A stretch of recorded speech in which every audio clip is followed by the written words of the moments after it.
کړی دی، د وچ تاڼۍ ته مې دا خپل دغه رسولی دی، ایوب ویسچو هغه ته مې رسولی دی، هغه بیا خورشید دغه ته حواله کړی دی حوالدار ته، لیکن او سی ډي آر مې چې څونه په خپل غریبۍ را ایستلی دا مې ورته حواله کړی د هغې باوجود د ننه پورې پکې هغو څه ونه کړه او بس وی کېږي موږ کوشش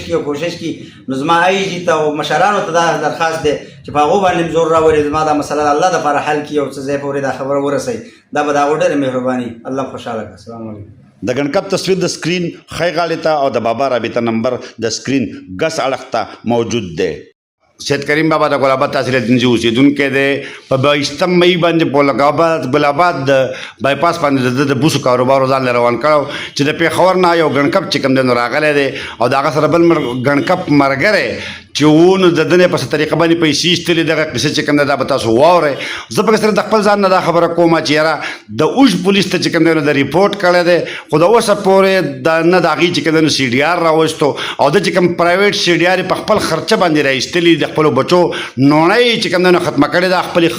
هغه دغه یې راایستلي دي سی ډي آر یې، نو هغه هم پولیس چې کوم دی د ټس نه مس کېږي نه او دا عجز در په در او خاورې په سر دی. بسم الله الرحمن الرحیم. الله رب العالمین دا حکم دی چې د یو بل سره د نیکۍ په کار کې او د ښه کار کې تعاون کوئ. مسلمانانو ته دا حکم دی او د بدۍ او د ګناه په کار کې د یو بل سره تعاون مه کوئ. او په دې بل آیات کې الله رب العالمین فرمایي چې د هغه خلکو طرف ته مه مایله کېږئ، د هغو سره ملګرتیا مه کوئ کوم خلک چې ظلم وکړي او که د هغو سره ملګرتیا وکړئ ګوره تاسو به اور وسېږئ او ډایرکټ به جهنم ته لاړ شئ. د دې دواړو آیاتونو په رڼا کې خبره دا ده چې زه یو عاجزه سړی یم، سید کریم نوم مې دی، په خلیفه باندې مشهور یم او د نن نه یو میاشت یا 15 ورځې مخکې په 22 مئی باندې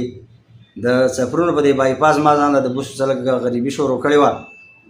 او په دې کې یو ظالم راغی او هغه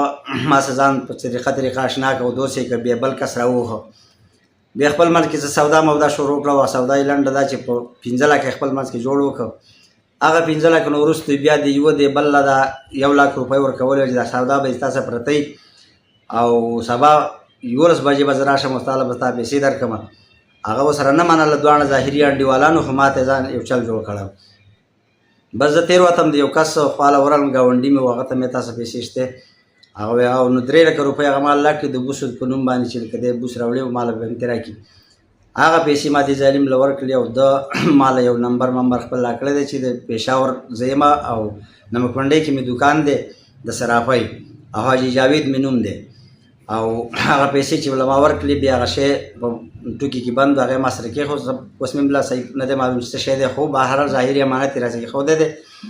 او دا د نن 15 ورځې وشوې، د اوسه پورې پته ونه لګېده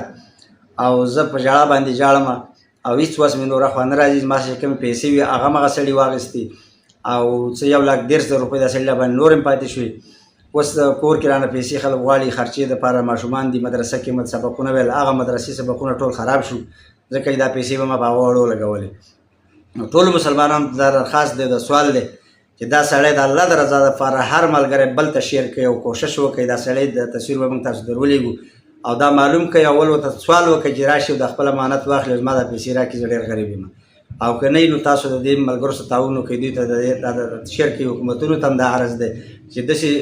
سترګې نه پټوي چې چا سره داسې ظلم وشي او داسې خبره وشي او هغو بالکل سترګې پټې کړي چې یو غریب سړی دونه ډېټه راجمع کړي، هر څه وکړي، دوی ته حواله کړي او د هغې باوجود دوی پکې 15 منټه قدم وانهلي او هغې کې څه حل ونه باسي. دا غله به په دې طریقه ډېرېږي او داسې به ډېر خلک وایي او په ژړا فریاد به اخري دوی ته رسي، دې ته به د هغې نه هم ډېر ټینشن او خفخان ورسي او دوی به هم ډېر بدنام شي چې دا حکومتونه سره میلاو دي. نو لحاظه هر چا له پکار دی چې دې سړي په رانیو کې او د سړي په بندولو کې او داسې بې حیا او بېدینۍ کار په ختمولو کې کوشش وکړي. الله رب العالمین دا ټول اجر درکړي او زه اسرار بایل ته دا عرض کوم چې دوی د خپل طرف نه دغه مخکې شایع کړي او هر ځای ته دا ورسي او نور ملګرو ته هم دوی ووایي او نور ګروپونو ته ووایي چې د الله د رضا پر دا سړی تاسو معلوم کړئ او موږ ته په لاس باندې راکړئ. الله خوشحاله کړه، الله دې جزای خیر درکړي.